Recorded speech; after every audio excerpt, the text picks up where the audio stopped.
Wall Street took a new hit on Wednesday after the government released more bad economic news. The U.S. Labor Department said consumer prices plunged a record 1% in October. That's the sharpest one-month drop in 61 years. And a report from the Commerce Department showed U.S. home building dropped to a record low. Housing starts fell by 4.5% in October.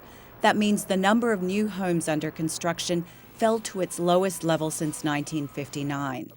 Meanwhile, the heads of the three U.S. automakers continued their plea for $25 billion in emergency government aid. The chief executive of General Motors, Richard Wagoner, told the House Financial Services Committee on Wednesday that the recent plunge in auto sales threatens the survival of his company. What exposes us to failure now is the global financial crisis, which has severely restricted credit availability and reduced industry sales to the lowest per capita level since World War II. The executives say if even one of the automakers goes out of business, the consequences could be catastrophic, with millions of American jobs lost.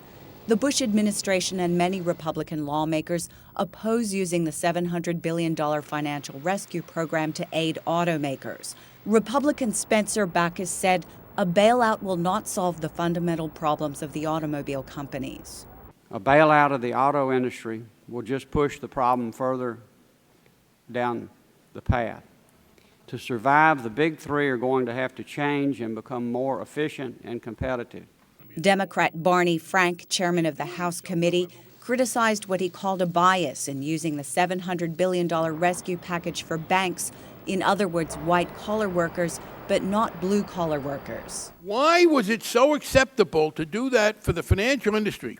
That is, respond to the need to avoid macroeconomic harm by helping the financial industry, but doing it to a blue-collar manufacturing industry is somehow not right. Frank and other lawmakers argue that immediate aid to the automakers is needed to avoid greater harm to the U.S. economy.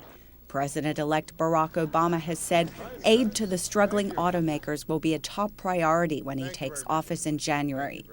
Leta Hong Fincher, VOA News.